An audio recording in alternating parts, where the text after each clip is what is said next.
ধন্যবাদ সবাইকে। আমার নাম ডক্টর অক্ষয় কুমার সরকার। আমি চিংড়ি চাষ নিয়ে আপনাদের সঙ্গে কিছু কথা বলতে চাই। একটা কথা হচ্ছে, আমি বেশ কিছুদিন থেকেই একটা বিষয় লক্ষ্য করছি যে আমাকে অনেকে বিভিন্নভাবে প্রশ্ন করে।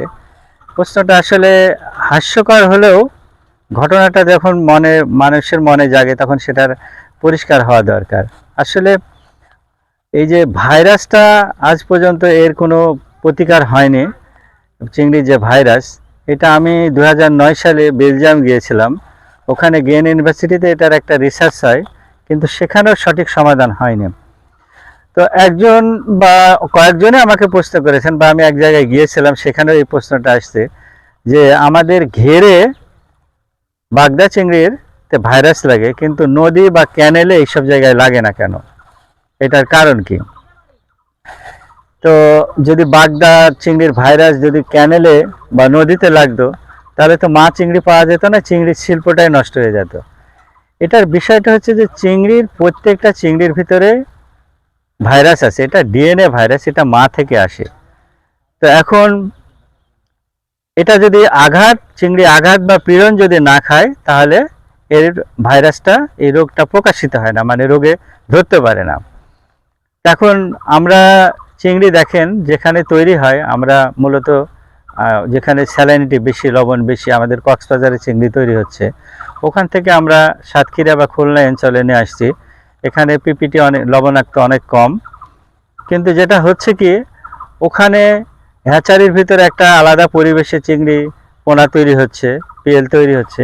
এখানে এসে যখন আমরা ঘেরে ছাড়ছি, তখন ঘেরে যেটা হচ্ছে কি, ঘেরের এই পরিবেশ আর সমুদ্রে বা হ্যাচারির পরিবেশের সাথে টোটালি আলাদা। ঘেরের পানির গভীরতা কম, পানিতে ওই ধরেন ওয়াটার প্যারামিটারগুলো সঠিক নাই, এবং খাবারের অপর্যাপ্ততা, এইগুলা কারণে, পুষ্টিহীনতা, নানাবিধ কারণে এখানে চিংড়ি ওই ধরনের না পাওয়ার জন্য চিংড়িতে পীড়ন খায় বা আঘাত পায়, যার কারণে তখন চিংড়ি একটু দুর্বল হয়ে যায়, খোলস দিতে পারে না, এবং তখন এই ভাইরাসটা প্রকাশিত হয়।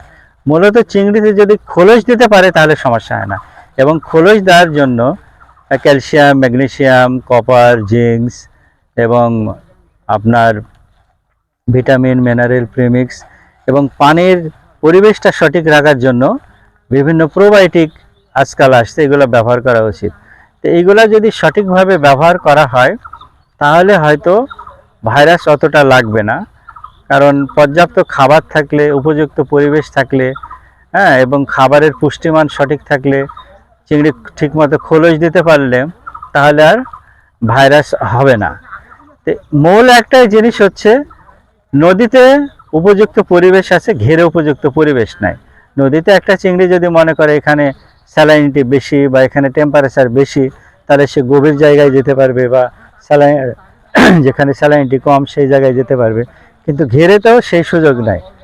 এই কারণগুলোর জন্যই ঘেরের চিংড়িতে পীড়ন হয়, এই যার কারণে আমাদের এই চিংড়িগুলোতে ঘেরে এসে ভাইরাসের প্রাদুর্ভাব দেখা যায়।